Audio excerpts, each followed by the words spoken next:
This is high-level wisdom for new generation leaders. We interview senior-level baby boomers who share their stories, insights, and how-tos for the emerging leadership of millennials. Our mission is to celebrate their accomplishments and aid in preserving their business knowledge. I'm your host, Chris Williams. Hey, everybody, and welcome to episode 14 of High Level Wisdom for New Generation Leaders. Thank you so much. Today's CEO, I have to tell you, is a phenomenal gentleman who hails from sleepy little Utah, and you'll learn why as one of the top high-tech places in America above Silicon Valley. Yes, I'm not making this up, and you're going to learn why when you listen to this interview.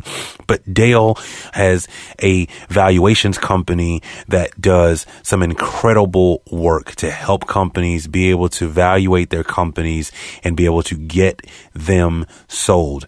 He has a myriad of pieces of his background that allows him to learn so much and give so much to his clients and to the United States. So I don't want to spoil this. I'm intentionally not telling you a lot about this gentleman for a lot of reasons, because when you hear this interview, you are going to be blown away at just the thinking, the mindset, and the attitude that he has.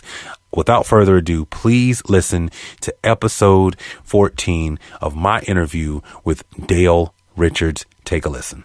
All right, ladies and gentlemen, we have with us Dale Richards, who is here with us today. Dale, thank you so much for joining in. Thank you, Chris. This is going to be a fun conversation along with the many accomplishments that you have. But what I would like to do is to just give you an opportunity to kind of share with our listeners a little bit about, yourself, your background, and your career, and kind of how you ended up in the world's number one high-tech place that is not Silicon Valley. Yeah, that's a very interesting question, Chris. So Utah is a sleepy little place that most people don't know where it is. And about 3 years ago, we became the number one commercialization center in the United States, meaning technology developed at either university or in town to commercialization surpassed MIT, Silicon Valley, and the Carolina Triangles as the number one high-tech center in the United States. That is amazing. So, and until I talked to you, I had no idea that little Utah, was so much in high tech. So share with us a little bit about, before we kind of get into talking through, the baby boomer millennial relationship, share with us a little bit about how, you got to where you are today and some of the things that you've done throughout your career, in your 30 plus years. Thank you, Chris. Appreciate the opportunity. I'll give you a little 1 minute elevator pitch. I started out my career as a chemical engineer. I worked for FMC, which is a Fortune 50 U.S. company. I started out in Pocatello, Idaho, where we made elemental phosphorus. Your match has a little white tip on it. The reason it has the white tip is a form of phosphorus. It burns at 3,000 degrees, whereas wood is 400 to 500 degrees. So you can see why a match has that little white tip. Starts the fire. After leaving Pocatello, I moved to Medina, New York, halfway between Buffalo and Rochester. Winters are quite fantastic. I was in charge of the corporate laboratory for the agricultural chemical division, where we made pesticides as well as fertilizers combined. We set the world record for corn production with our product, Puridan. Niagara Falls was great, but 20 below winters with 60 below chill factor was a little bit tough. So I moved to Utah, in central Utah, Price, Utah, managed Utah Power and Light's largest power plant, 300 megawatt coal-fired units. It was a tough job. I was the only guy in the plant with chemistry background, so I was on call 24/7. The company sent out a notice that they were funding key executives to become MBAs, and they financed it, so I jumped on the chance. When I graduated, I became the first marketing director that Utah Power and Light has had. I was in charge of business development and economic development, where you, Chris, as an employee, could submit an idea. We would put it through an 11-step analysis process, including market research, focus groups, alpha tests, etc. Every time it passed one of those steps, we gave an increasing number of savings bonds to the idea generator. If the idea went to full commercialization, we gave 10% of the profits back to the employee. We actually started 5 subsidiaries from employees' idea. For a bureaucratic utility, it was quite successful. We then merged with Pacific Corp out of Portland, Oregon. It was one of the very first mergers in the United States of utilities.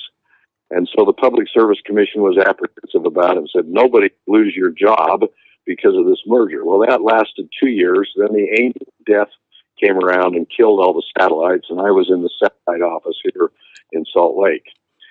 At the time, I took the severance package that they provided, and from that time, I have worked with over 150 companies, turned them around with my enhanced methods of performance.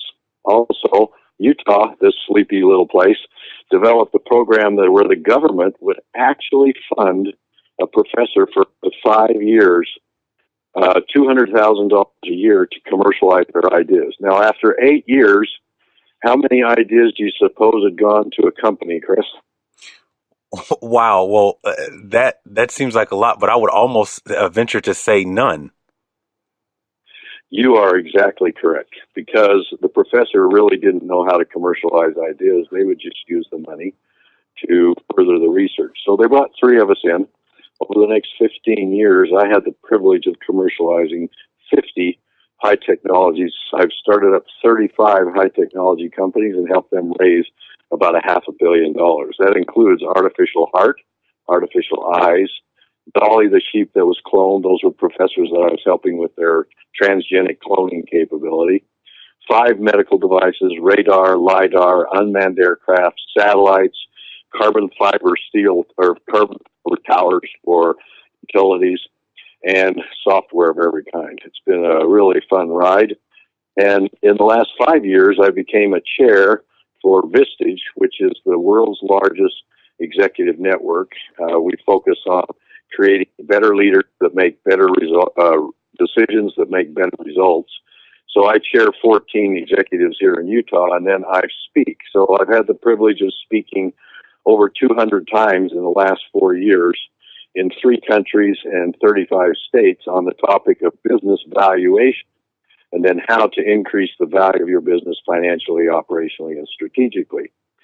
I was putting together a merger of 2 $500 million oil companies when I got a call from a Vistage representative, and she asked to be a CEO of CEOs, which after I did my research, I jumped on, and it's been a real fun ride. I have a business valuation firm for the last 15 years where we've combined my chemical engineering with my MBA with certification to provide knowledge power for executives to be able to have 8 to 11 different numbers, because there is no one number for valuation. So I believe knowledge is power. By giving that many perspectives, then you can use those perspectives to meet your valuation objectives.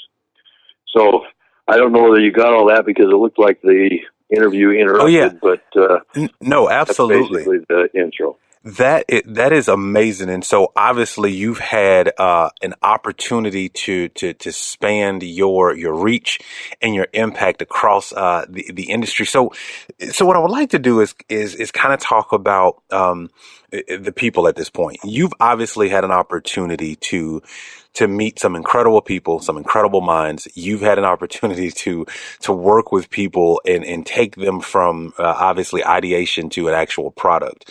So within that time, I am sure that now as a baby boomer, you've had opportunity to kind of reflect and see things change and morph as you've had throughout your particular industry. So what I would like to do is just kind of start with understanding, share with the listeners and share with anybody who may be wondering, what do you think are probably a couple of different things that may have impacted millennials to the point that it has impacted the way they approach their actual work, career, and environment? Well, that is a very interesting question, and I'm not a psychologist, but I have experienced and witnessed the impact of baby boomers. So I'm going to take you back, if this is okay, Chris, back to the 70s and 80s, where management, if you were in the technical realm, they would, as soon as you became an awesome technical person, they would make you a manager, and then you reach the Peter principle, which is you've reached your level of incompetence. And so they created a technical path for people to go along with a management path where a technical person could stay in his technical field and be able to excel and get good raises and so forth. So then we went to the X people, and the X people, they're pretty much oriented to specific activities, and they became very mobile. When I joined Utah Power, they told me that I would be there for life. Well, I was there 10 years. The X generation, the average, I believe, is between 2 and 3 years in any one job. Now we move along to the millennials, and they have their own way to see the world. They want a boatload of flexibility, but they are driven by goals and by its accomplishment. And so the use of such things as my productivity pyramid, which is mentioned in my book, is really ideal for baby boomers because you meet with them monthly, you have goals, you're able to use positive affirmations. They are dedicated to goals and accomplishments, but they're also dedicated to their freedom.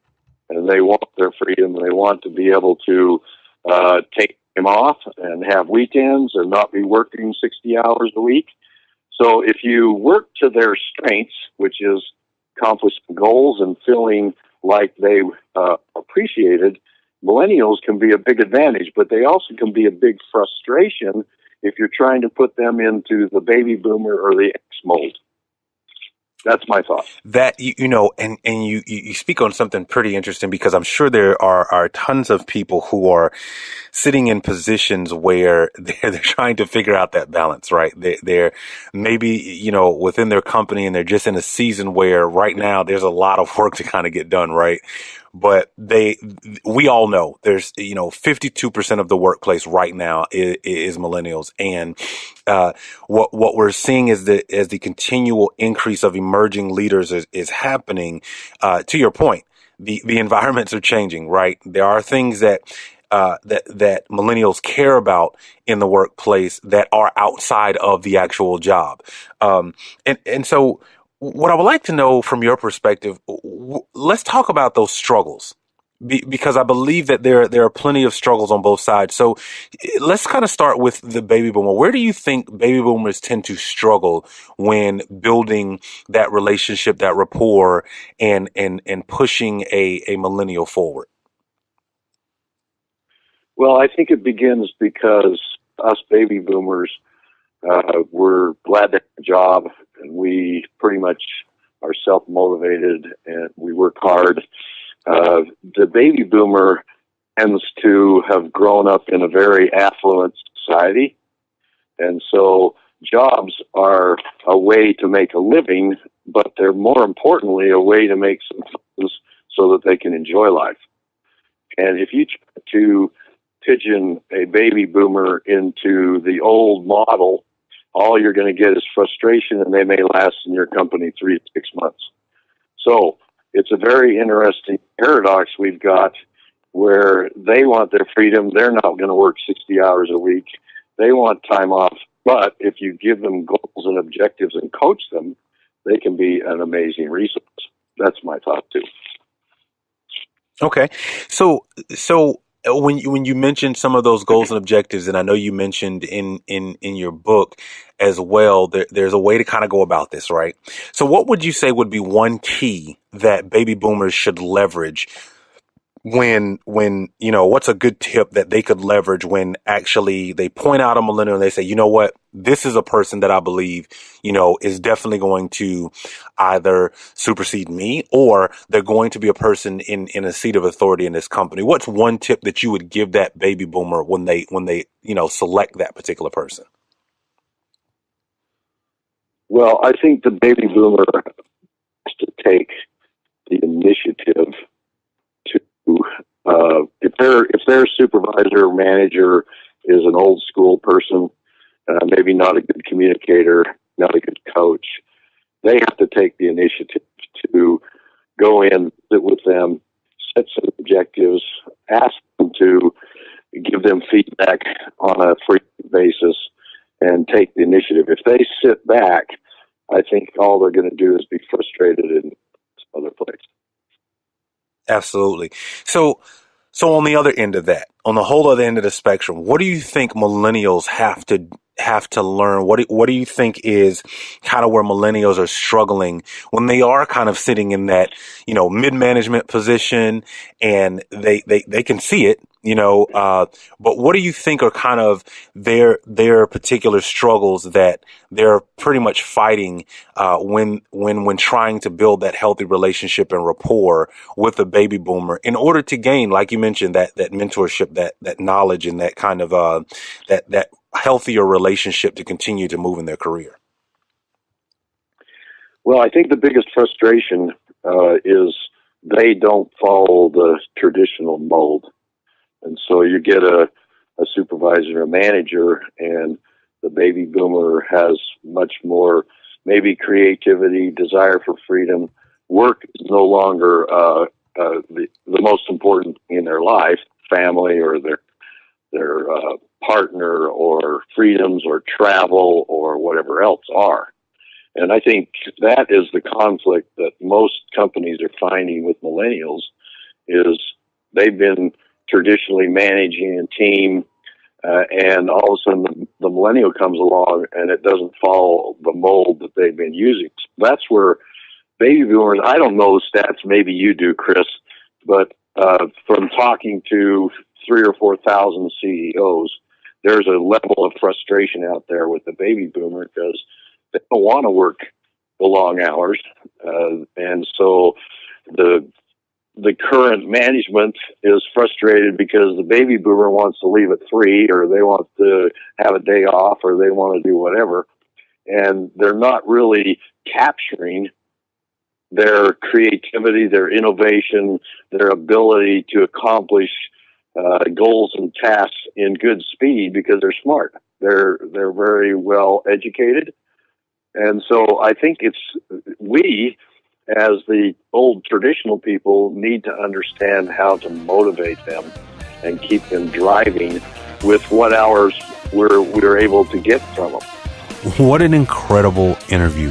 Dale Richards is just a fascinating gentleman. He has such a wealth of knowledge and background that lends itself to just giving you lots of great content. Thank you guys so much for listening.